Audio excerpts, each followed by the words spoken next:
Niệm mô tassa phikya vẹ tao a ra ha tao sama sambuddhassa. Niệm mô tassa phikya vẹ tao a ra ha tao sama sambuddhassa.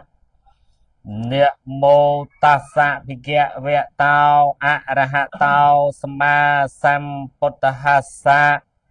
Nè mặt hồ rát nát yết sa quan tìm mi ông nhomประกาศណាសុំនមស្ការចំពោះព្រះភគវន្តមនី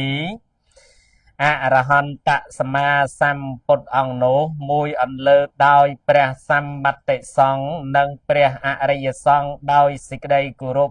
តនន្តរង្គតហម្មងទេសេសាមីលំដាប់បន្ទាប់អំពីបទនមស្ការនិងអាយាចនគាថាដោយសង្ខេបបែបខ្លីនេះទៅតម្រូវនឹងវេលាគ្រាឱកាសមួយដែលអារតនីប្រធัวសម្ដែងចែកជូនដល់អស់ញាតិញោមជាពុទ្ធមានុកជនទាំងឡាយជាពិសេសថ្ងៃនេះជាថ្ងៃពិសេសកូនចៅប្រុសស្រីឧបាសិកាហួយដែលបានរៀបចំកម្មវិធីសង្ឃទានចម្រើនព្រះបរិត្តកម្ចាត់ទុក្ខកម្ចាត់សោកកម្ចាត់រោគកម្ចាត់ភ័យឧបទ្រពចង្រៃទាំងឡាយទាំងពួងឲ្យបោវាសជៀសឆ្ងាយទៅដោយអំណាចនៃព្រះបរិត្តបើតាមពិតជាក់ស្ដែងទៅអានុភាពនៃដេជះបរមីខ្លាំងក្លានោះគឺមាននៅក្នុងផ្ទះនេះអាស្រ័យនឹងកូនចៅប្រុសស្រីជាអ្នកយកចិត្តទុកដាក់ទំនុកបំរុងឪពុកម្ដាយជីដូនជីតាគ្រូឧបជាយាចានេះហើយដែលមានដេជះបរមីខ្លាំងក្លាជាងអ្វីទាំងអស់សូម្បីតែព្រះសម្មាសម្ពុទ្ធព្រះអង្គទ្រង់សរសើរថាបុគ្គលទាំងឡាយណាដែលទំនុកបំរុងបំរើមេត្តាបិតាផ្ដល់នៅបច្ច័យទាំងឡាយ4ទំនុកបំរុងដល់មេត្តាបិតាបុគ្គលនោះព្រះសម្មាសម្ពុទ្ធព្រះអង្គសរសើរថាជាអរិយបុគ្គលជាបុគ្គលដ៏ប្រសើរជាបុគ្គលដែលមានដេជះបរមីជាបុគ្គលដ៏មានបុណ្យជាអ្នកមានបុណ្យហើយក៏ជាអ្នកដែលមានដេជះបរមីខ្លាំងក្លាសឹងថាឧបទ្រពចង្រៃទាំងឡាយទាំងពួងអមនុស្សព្រាយបីសាយសឹងតែខ្លោបខ្លាចនៅអំណាចនៃដេជះអ្នកបំរើនៅគុណមេត្តាបិតានេះឯងអញ្ចឹងហើយបានជាព្រះអង្គទ្រង់សម្ដែងទុកនៅក្នុងព្រះសូត្រដែលជាមង្គលព្រះអង្គសម្ដែងថាមេតាបិតុឧបាឋានੰពុតតិរសៈសង្ឃហោអនាគលាអេកម្មន្តកលបតមੰកិរិយាបំរើនៅមេត្តាបិតាសង្គ្រោះបុត្រភរិយាស្វាមីជាដើមនោះឲ្យឈ្មោះថាជាបុគ្គលដ៏ប្រសើរជាបុគ្គលដ៏ល្អវិសេសនិងជាមង្គលដ៏ឧត្តមមង្គលដ៏ឧត្តមនេះគឺជាសេចក្តីសុខដ៏ប្រសើររបស់មនុស្សលោកសេចក្តីសុខដ៏ប្រសើររបស់មនុស្សដែលរស់នៅក្នុងភពផែនដីនឹងអញ្ចឹងបានព្រះអង្គទ្រង់សម្ដែងអំពីមង្គលហ្នឹងគេថាធ្វើម៉េចទើបមានមង្គលហើយមានសិរីសួស្តីសំបីទេវតាហ្នឹងក៏ទៅចោទសួរដល់ព្រះសម្មាសម្ពុទ្ធជាច្រើនរាប់រយរាប់ពាន់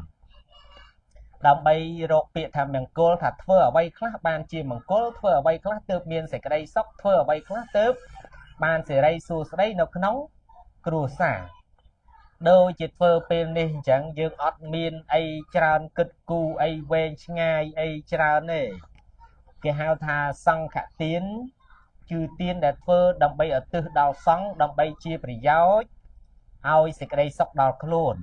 គេហៅថាសង្ឃទានស្មោះអត់មានចំពោះប្រករណាអង្គណាមួយឡើយជាសង្ឃទានមួយហើយសង្ឃទាននេះអត់ចាំបាច់គិតគូរវែងឆ្ងាយអីច្រើនអាទិត្យច្រើនខែអីទេឲ្យតែមានពេលកូនចៅប្រុសស្រីទាំងឡាយណាដែលជាអ្នកគិតដល់លោកអ្នកមានគុណទៅក៏លៃពេលលៃវេលាទៅក៏ធ្វើបានអត់ចំណាយពេលយូរទេអញ្ចឹងបានជាព្រះសម្មាសម្ពុទ្ធសរថាជាអរិយបុគ្គលជាបុគ្គលដ៏វិសេសជាបុគ្គលដ៏ប្រសើរដែលទំនុកបំរុងនៅគុណមេត្តាបិតាឪពុកម្ដាយគ្រូឧបជាយាចានេះឯងសូម្បីតែរឿងនៅក្នុងប្រសូតដែលជារឿងរបស់សវណ្ណសាមញោមធ្លាប់ឮហើយថាសវណ្ណសាមជាអ្នកបំរើមេត្តាបិតាគ្រាន់តែកបិលយៈហ្នឹងគេថាយៈបាញ់មនុស្សមិនមែនទេញោម រាជានឹងស្មោះកបិលឈ្មោះកបិលយៈរាជរាជកបិលយៈរាជនឹងអបសុកទៅចេញទៅពពាតព្រៃទៅបានន័យថាកំសាន្តបាញ់សัตว์នៅក្នុងព្រៃនឹងទៅហើយក៏ឃើញកលេចទៅឃើញសវណ្ណសាមនឹងដងទឹកអីក៏នៅមាត់កំពង់ទឹកនឹងជំមានសัตว์អម្រឹកសัตว์ប្រោះឆ្លុះខ្ទីងរមាំងដៃនៅអមដងសងខាងហ្នឹងនៅហូហែអញ្ចឹងទៅតែកបិលយៈរាជហ្នឹងមើលទៅអត់ឃើញសវណ្ណសាមហ្នឹងទេឃើញតែសัตว์អម្រឹកឃើញតែសัตว์ប្រោះខ្ទីងរមាំងក៏យឹតស្នូបាញ់តែម្ដងពេលដែលធ្នូបាញ់ទៅវាទៅចំនឹងកដៀតក្អមរបស់សវណ្ណសាមណោហើយសវណ្ណសាមនោះបំរើឪពុកម្ដាយដែលងងឹតភ្នែកទាំងពីរខ្វាក់ភ្នែកទាំងពីរហ្នឹងដោយកម្មពីអតីតជាតិអញ្ចឹងទៅបំរើនឹងយំសោកត្អូញត្អែហ្នឹងថាមិនមែនអាណិតខ្លួនទេគឺអាណិតថាបើអត់ពីខ្ញុំទៅឪពុកម្ដាយដែលចាស់ជរាគ្មានទីពឹងភ្នែកមើលមិនឃើញហ្នឹងប្រកាសជាពិបាកគ្រាន់តែគិតប៉ុណ្ណឹងណាគិតចិត្តទឹកចិត្តអាណិតទៅដល់លោកអ្នកមានគុណប៉ុណ្ណឹងផ្អើលទៅដល់ឋានប្អិនក្តៅដល់ឋានប្អិនផ្អើលដល់ពពួកទេវតានឹងអំណាចនៃការនឹករលឹកគុណរបស់លោកអ្នកមានគុណមានឪពុកម្ដាយជាដូនជាតាគ្រូឧបជាយាចាហ្នឹងគុណទាំងហ្នឹងក៏រន្ទឺក្តៅដល់ឋានទេវលោកក៏ក្រើកញាប់ញ័រអញ្ចឹងទៅទេវតាថាមានហេតុអីចេះឋានទេវលោកយ៉ាងដូច្នោះក៏មើលដោយទឹកបច្ចៈខុទៅក៏ឃើញថាសវណ្ណសាមជាអ្នកដែលមានគុណខ្លួនឯងត្រូវរបួសខ្លួនឯងចិត្តនឹងដាច់ខ្យល់ហើយក៏នៅតែនឹករលឹកដល់គុណមេត្តាបិតាហើយក៏ទេវតានោះឯងនិមិត្តមកបានធ្វើឲ្យជានៅស្នាមរបួសទាំងអស់នោះវិញនោះគឺជារឿងថ្ងៃនេះកូនចៅប្រុសស្រីរបស់ញោមឧបាសិកាហួយគាត់បានរៀបចំជាសង្ឃទាននេះថាដេកជះបរមីរិទ្ធិបរមីបុណ្យឬក៏មង្គលវាកើតឡើងវាកើតចេញនៅក្នុងគ្រួសារនេះឯងអញ្ចឹងបានព្រះអង្គទ្រង់ត្រាស់សម្ដែងដល់មេត្តាបិតុឧបាឋានពុទ្ធទារសសង្ឃោអនាគលាអេកម្មន្តកលមុតកំណាំងកិរិយាសង្គ្រោះនៅមេត្តាបិតាបានន័យថាចិញ្ចឹមមេត្តាបិតាទំនុកបំរុងស្រឡាញ់ដោយបច្ច័យទាំងឡាយ4មានចៃវរៈគ្រឿងសម្ពុតខោអាវសោស្បែកស្លៀកពាក់អីសំរុំស្អាតបាតជាដើមទី2នោះគឺបណ្ឌបាតបច្ច័យនេះបុគ្គលទាំងឡាយណាទំនុកបំរុងមេត្តាបិតាឪពុកម្ដាយដោយអាហារទំនុកបំរុងដោយអាហារដ៏ល្អអាហារដ៏ប្រពៃជារៀងរាល់ថ្ងៃបុគ្គលនោះឯងនឹងឈ្នះអស់មារសត្រូវបុគ្គលនោះឯងមានដេកជះបរមីទី3នោះគឺសេនាសនៈបច្ច័យបានដល់ទំនុកបំរុងនៅលោកអ្នកមានគុណទាំងនោះឲ្យបាននៅទីសេនាសនៈមានទីដេកទីអង្គុយទីជ្រកដ៏ល្អសមគួរដល់ប្រពៃ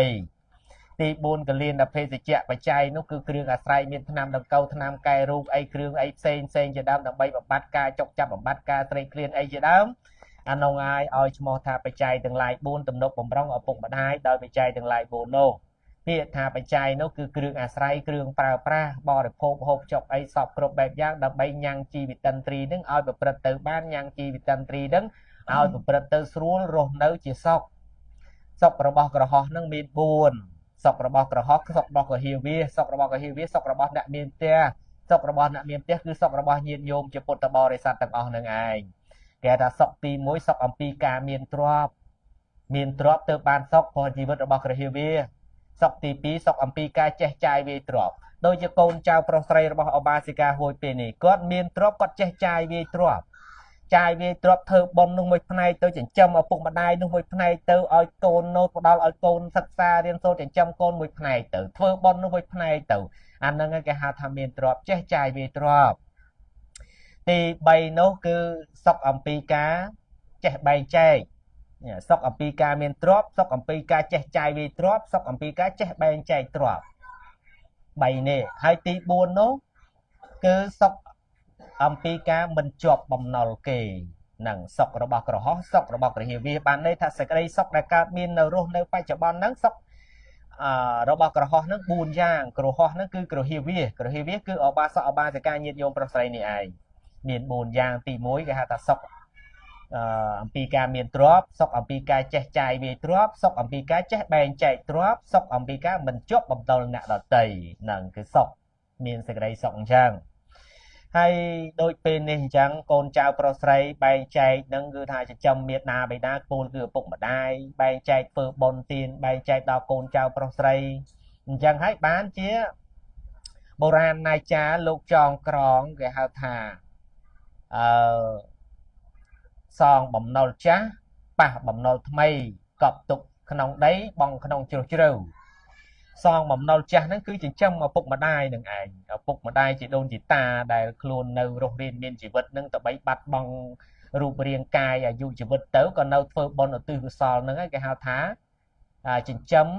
សងបំណុលចាស់ព្រោះពីមុនគាត់ចិញ្ចឹមយើងបីបាច់ថែរក្សាអញ្ចឹងទៅយើងធំដឹងក្តីឡើងមានទ្រព្យសម្បត្តិមានបរិបូរអីដោយហេតុឯណាដែលមួយទៅក៏យើងចិញ្ចឹមគាត់វិញអាហ្នឹងឯងសងបំណុលចាស់ប៉ះបំណុលថ្មីនោះបានចិញ្ចឹមកូនចៅប្រុសស្រីដែលក្រោយនេះកប់ទុកក្នុងដីនឹងពេលនេះឯងដែលញាតិយោមធ្វើបុណ្យឧទ្ទិសកុសលធ្វើបុណ្យកិច្ចការអ្វីផ្សេងផ្សេងដែលញោមសន្សំរាល់ថ្ងៃនេះដោយញោមឧបាសិកាហ្នឹងគាត់ទៅបិណ្ឌប្រមាណ14ថ្ងៃហ្នឹងសឹងដូចមិនដែលខានហ្មងញោមណោះអត់ដែលខានទេហើយញាតិញោមទាំងអស់កូនចៅប្រុសស្រីរបស់គាត់ក៏អត់ដែលខានដែរឃើញគ្រប់រដូវកាលអញ្ចឹងទៅនោះហើយហៅថាបុណ្យក៏បីសន្សំជារៀងរាល់ថ្ងៃនោះសុខោបញ្ញសៈអុយយោបុណ្យក៏បីសន្សំជារៀងរាល់ថ្ងៃដោយសារចិត្តដែលជាបុណ្យកើតឡើងហើយទោះបីពេលណាក៏ដោយមិនត្រឹមតែរដូវកាលប៉ុណ្ណឹងគ្រាន់តែរដូវកាលមុនហ្នឹងគឺសមាធិហ្នឹងក៏គាត់ទៅរហូតដែរដើម្បីជាសេចក្តីសុខក្នុងផ្លូវចិត្តដឹកនាំអាត្មាដឹកនាំសមាធិនឹងខានខ្លះបានខ្លះទៅក៏គាត់ទៅចូលរួមនឹងជាតារាហើយញាតិញោមជាពុទ្ធបរិស័ទហ្នឹងក៏ដូចគ្នាបានចូលរួមដើម្បីអប់រំផ្លូវចិត្តហ្នឹងអាសេចក្តីសុខក្នុងផ្លូវចិត្តហ្នឹងវាសុខមួយយ៉ាងសុខដែលគេមិនអាចគិតបានណានៅពេលដែលចាស់ចាស់យើងបានសុខក្នុងផ្លូវចិត្តនេះគេហៅថាសុខដោយសមាធិនេះគឺអត់មានជាប់ជំពាក់ទេសុខក្នុងសមាធិមានន័យថាចិត្តដែលស្ងប់ហើយវាស្ងប់មិនមែនគុំគួនមិនមែនជាប់ជំពាក់ដោយក្តៅក្រហាយឯណានេះមួយអានោះទើបចិត្តវាស្ងប់ហើយឲ្យឈ្មោះថាស្ងប់ក្នុងសមាធិបើយើងគ្រាន់តែស្ងប់ហើយអត់មាត់តែក្នុងចិត្តក្តៅងំអានោះមិនឈ្មោះថាសមាធិទេអានោះគឺស្ងាត់មាត់ស្ងាត់ស្ងៀមរក្សាអិរិយាបថឲ្យស្ងៀមហើយស្ងាត់មាត់អាហ្នឹងគេឲ្យឈ្មោះថាស្ងប់ស្ងាត់ដោយកាយស្ងប់ស្ងាត់ដោយវាចាប៉ុន្តែមិនមែនស្ងប់ស្ងាត់ដោយចិត្តទេស្ងប់ស្ងាត់ដោយចិត្តបានន័យថាចិត្តនឹងមិនប្រកាន់មមចិត្តនឹងមិនប្រកាន់ខឹងចិត្តមិនគុំគួនតែប៉ុណ្ណឹងឯងនោះក៏ឲ្យឈ្មោះថាស្ងប់ក្នុងសមាធិហើយដោយពេលនេះញាតិញោមពុទ្ធបរិស័ទគេហៅថាអ្វីដែលល្អបំផុតឪពុកម្ដាយគេទុកជាបុគ្គល4ពួកទី1គេឲ្យឈ្មោះថាឪពុកម្ដាយហ្នឹងគេឲ្យឈ្មោះថាជាពពាចាជាគ្រូខាងដើមហើយគ្រូខាងដើមបែរន័យថាគ្រូដើមគ្រូដំបូងគេបំផុតគ្រូមុនគេបង្អស់បង្រៀនឲ្យចេះដេកចេះដើរចេះឈរចេះអង្គុយចេះអីសពគ្រប់បែបយ៉ាងទាំងអស់អាហ្នឹងគេហៅថាពពាចាគ្រូខាងដើមដូចញាតិញោមពុទ្ធបរិស័ទតែនៅមើលកូនអត់បានយកចិត្តទុកដាក់មើលកូនប្រុសស្រីទៅកូនប្រុសស្រីអត់បានយកចិត្តទុកដាក់នឹងឪពុកម្ដាយជាដូនជាតារបស់ខ្លួនទៅជាដូនជាតាមុនឯណោះគាត់ខឹងគាត់សម្បាទៅចូលរូបចូលអីចឹងទៅតែធ្វើអីចឹងទៅក៏កើតមានរោគស៊ីមិនបានអីចឹងទៅមានរោគគាបៀតបៀនអីចឹងទៅឲ្យអាចារ្យដេញលេខអតបៈអទេសឯណោះទៅឃើញដល់ថាគ្រូដើមខុសគ្រូដើមហើយថាខុសហ្មងថាខុសអត់យកចិត្តទុកដាក់បំភ្លេចចោលបនទានរដូវកាលអត់នឹកឃើញផងទី1ទី2នោះនៅរស់រៀនមានជីវិតអត់ទំនុកបំរុងដោយបច្ច័យទាំងឡាយ4អានោះគេថាខុសគ្រូដើមហើយដល់ពេលរៀបចំឡើងវិញទៅបានទំនុកបំរុងបំរើមេត្តាបិតាឧបត្ថម្ភបច្ច័យទាំងឡាយ4ឲ្យគាត់បានបរិភោគអ្នកដែលបានបែកកាយរំលាយខណ្ឌទៅហើយក៏ឲ្យគាត់បានឧទ្ទិសដោយចំណែកបុណ្យអាហ្នឹងមួយគេឲ្យថាពពាចាគ្រូខាងដើមហ្នឹងឪពុកម្ដាយគេឲ្យឈ្មោះអញ្ចឹងទី2គេឲ្យឈ្មោះថាជាព្រះព្រំជាព្រះព្រំជាទេវតាក្នុងផ្ទះជាទេវតាហ្នឹងបានន័យថាជាអ្នកដែលរក្សានៅក្នុងផ្ទះដល់តិចតិជុំដល់កូនចៅប្រុសស្រីទី3ឲ្យឈ្មោះថាជាព្រះព្រំនឹងឯងបានឲ្យឈ្មោះថាព្រំឪពុកម្ដាយគេតែងហៅថាឪពុកម្ដាយមានព្រំវិហារធម៌4គេឲ្យឈ្មោះព្រះព្រំហ្នឹងព្រោះដោយសារតែឪពុកម្ដាយជាធំពាក្យថាជាព្រំនេះជាធំនៅក្នុងផ្ទះជាអ្នកបុគ្គលដ៏អស្ចារ្យហើយញាតិញោមសង្កល់ថាព្រំមានមុខ4ហើយមុខ4ហ្នឹងឯងគេឲ្យឈ្មោះថាព្រំទាំងឡាយមានព្រំវិហារធម៌4មានមេត្តាករុណាមុទិតានិងឧបេក្ខាដើម្បីស្រឡាញ់ដល់កូនចៅប្រុសស្រីនឹងទៅមានមេត្តានៅពេលណាដែលកូននឹងចាប់ផ្ដើមមានកំណើតមកមានមេត្តាអាណិតអាសូរហើយមានករុណានោះចាប់ពីកូនចាក់ចេញផ្ទៃមកមានករុណាហើយការសន្តោសអាណិតអាសូរហើយទី3ក៏បានមកមានអីទៀតមានសន្តោសមុទិតាហ្នឹងដូចជាបានប្តីបានប្រពន្ធហើយមានចិត្តជាមុទិតាអញ្ចឹងទៅមានចិត្ត នៅស្រឡាញ់ដដែលហ្នឹងតែអពេខានេះនៅជាកណ្ដាលហ្នឹងដល់កូនចៅប្រុសស្រីមានកូនមានចៅហើយក្តីក៏នៅតែស្រឡាញ់ហ្នឹងតាំងចិត្តជាកណ្ដាលអញ្ចឹងទៅហ្នឹងបានន័យថាឪពុកម្ដាយមានអពេខាហ្នឹងជាព្រះព្រំដល់ទី4នោះឪពុកម្ដាយគេចាត់ទុកថាជាអហុនយបុគ្គលជាបុគ្គលដ៏ប្រសើរលើសលប់ទាំងអស់ជាងបុគ្គលដទៃក្រៅអំពីក្រុមគ្រួសារយើងគឺមានតែឪពុកម្ដាយគ្រូវិជាយាចារ្យនេះឯងដែលជាអហុនយបុគ្គលនោះជាបុគ្គលដ៏ប្រសើរសរុបមកបុគ្គលកូនចៅប្រុសស្រីទាំងឡាយឯណាបានទំនុកបំរុងបានទំនុកបំរុងមេត្តាបិតាពូលគឺឪពុកម្ដាយដោយបច្ច័យទាំងឡាយ4នេះបុគ្គលទាំងឡាយនោះរមែងឈ្នះអស់មេសត្រូវរមែងមានដេជះបរមីរមែងបានជាទេវតារមែងបានជានៅឋានទេវលោកឯណោះបុគ្គលនោះឯងរមែងបានទៅកើតឯណោះអស់អាយុពីជីវិតទៅនោះ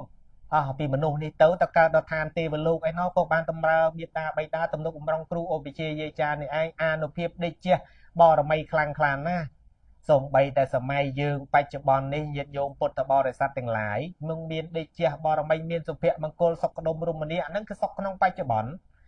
កូនចៅប្រុសស្រីដែលទំនុកបំរុងឪពុកម្ដាយទៅក៏បានជាសុខដុមរមនាទៅក៏បានជាអ្នកមានដេជះបរមីខ្លាំងក្លាសូម្បីតែខ្មោចព្រាយបិសាចអមនុស្សក៏ខ្លាចដែរ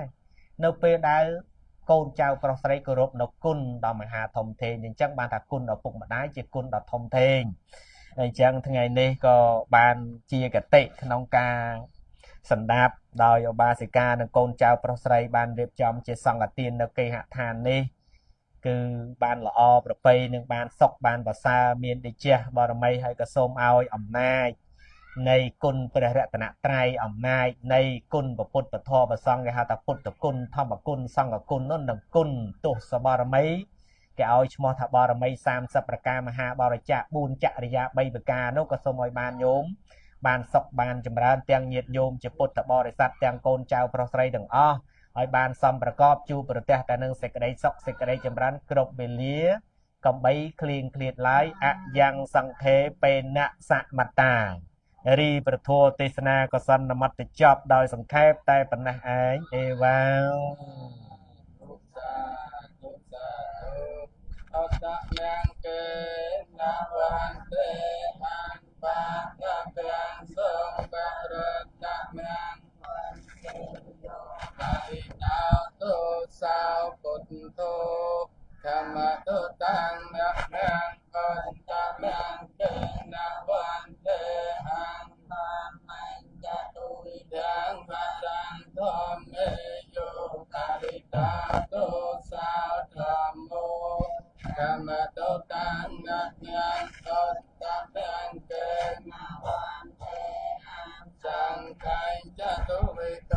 តនាងសង្ឃេយោទុសោសង្ឃោធម្មតុតាំងអ្នកនាងចឹងបច្ច័យដែលញាតិញោមពុទ្ធបរិស័ទប្រុសស្រីទាំងអស់ជាពិសេសអ៊ីស្រាសប្តីសម័យម្ចាស់ទានកូនចៅប្រុសស្រីទាំងអស់ចូលរួមបូជាបច្ច័យទេសនាបានចំនួន210,000រៀល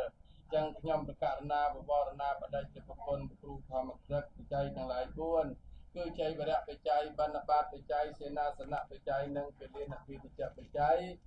ព្រះអង្គគ្រូប្រើប្រាស់បច្ច័យណាមួយបាទញោមមួយម្ចាស់ទានប្រគេនប្រើប្រាស់តាមពុទ្ធិញ្ញាណ